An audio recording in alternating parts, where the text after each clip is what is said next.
Some little kiddie asked me, and it was very sweet. He said, I finished school. What do I do now?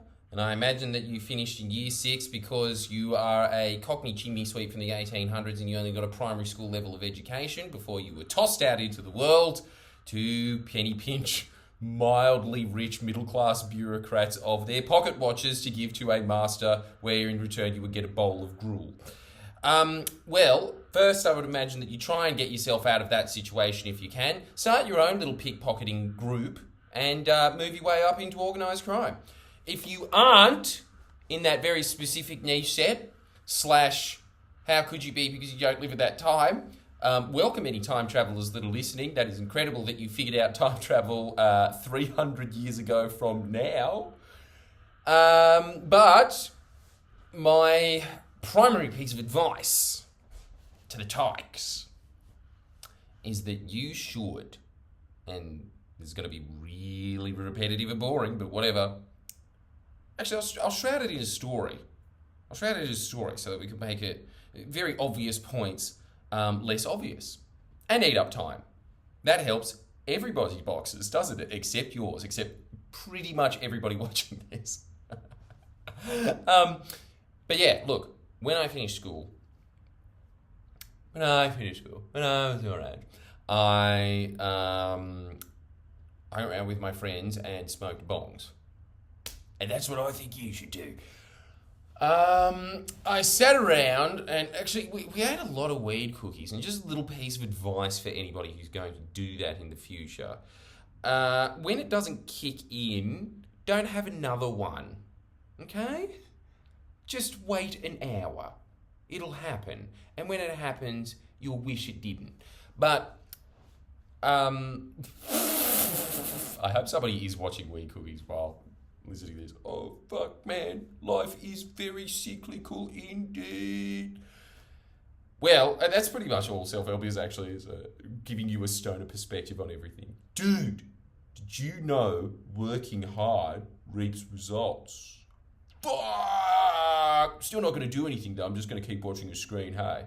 We sat around and we watched a lot of Chris Tucker films, and I do not regret that at all, because that is the funniest man alive, purely because of his voice. Kids, you want to get into comedy? Just know one thing.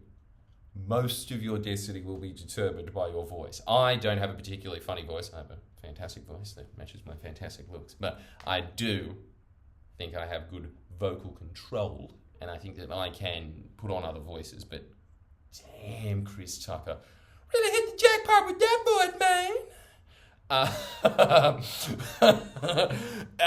See, just as soon as you hear his voice, just can't. It's helium escaping from one of those massive tubes.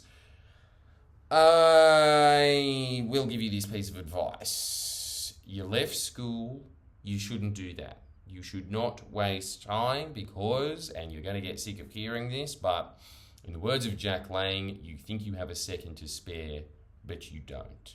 You don't have a second to spare. The reality of the situation is, what's going to happen with your life is if you sit there and do nothing. Two-pronged approach. 2 reasons why that's terrible. You sit around and do fuck all.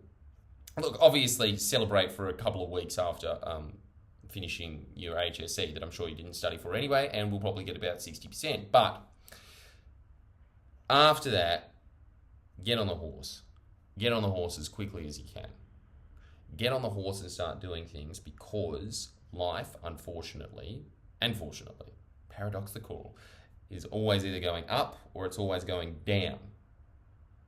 I guess sometimes it's always going sideways as well. But really, what's happening is you do nothing, your mind becomes idle. I think that you become insane after a while. You know those boomers that you see on Facebook and they have the dumbest opinions imaginable? That is the result of you plus 40 years.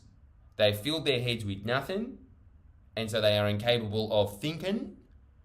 And so the things that they say are laughable, because it's a combination of nothing in there to begin with, atrophy making their mind worse over age, and then it reaches that. Conversely, you listen to somebody on TV where all the smarties are, not, but like there's very, very, very smart 60-year-olds that have 60 years of thinking about something and their mind is sharp as a tack. a fountain of knowledge. You can be one of those people. You absolutely can. And I highly recommend that you aim for it in life. So, whatever it is that you are doing, make sure that you do the basics. God, this is just a cover over, isn't it? What am I going to say? Read, meditate, work out every day. Make sure that that is the staple of your life. Read, meditate, work out. Every day that you didn't do that is a missed day. Other than that, day's up to you. But I would recommend next, and actually do these things, please. I feel like I'm talking to a vacuum here, and I am. Slowly going insane, the channel. The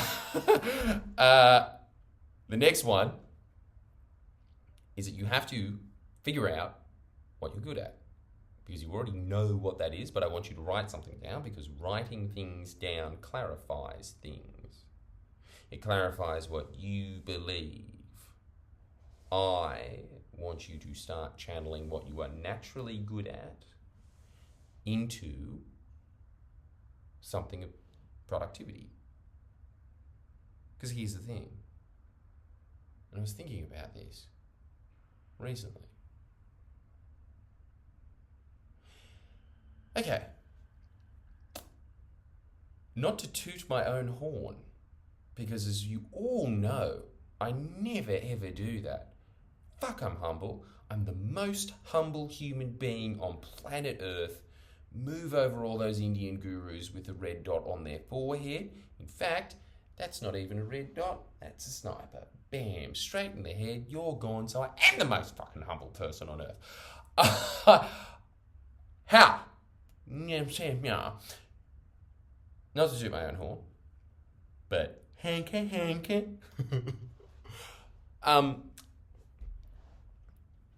I think as I've said before, I think I'm engaging. I think that I wear my heart on my sleeve, I say what I think, and I think what I say. If I did not have self-help guiding me, saying that you can sculpt your own destiny, you can use your talents to serve something bigger, I would definitely be using my talents to serve something worse. It's just the way that the cookie crumbles. If you are not listening to self-help, if you are not developing, if you are not thinking about, okay, this is something that I can improve, should I really be valuing this over that, constantly reflecting like that, I'd be on Sky News right now. For sure. My natural talent is to sit there and fill up a blank void while staring into a camera. That's what I'm good at. I'm good at doing exactly what I'm doing right now.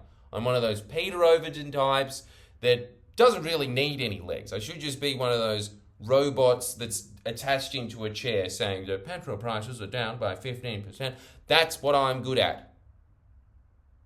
And if I didn't develop those myself and start thinking about what I personally value, those talents would be engulfed definitely into something evil. It's the same with everyone that I work with. They'd be working in advertising, they'd be working in a law firm for some fucked corporation. That's what they would be doing with their talents, because those are the avenues that are available. That's why I think that you should be extreme. You should start reflecting on what you're good at, and you should make the commitment to yourself that you are going to use it to serve something that is good. Yeah?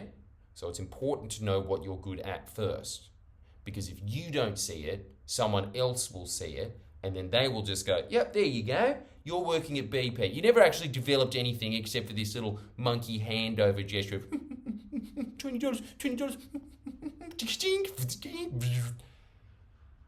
You never developed anything other than that, but that is your skill. I can see that that's your skill. I'm going to get you to sell petrol, right? Don't let that happen to you. Develop your own skills. Figure out what your skills are and start moving towards those. Anyway, you want more advice?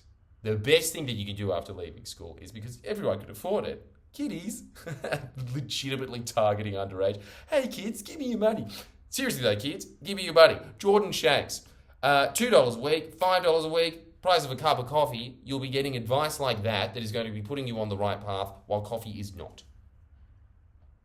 I don't know if I've ever used the coffee metaphor before. I think I'll use it 100 times more in each channel.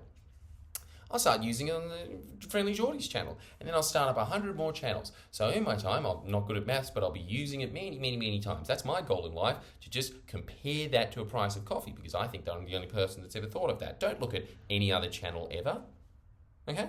Just look at this one, and do exactly what I say. And seriously, do exactly what I say.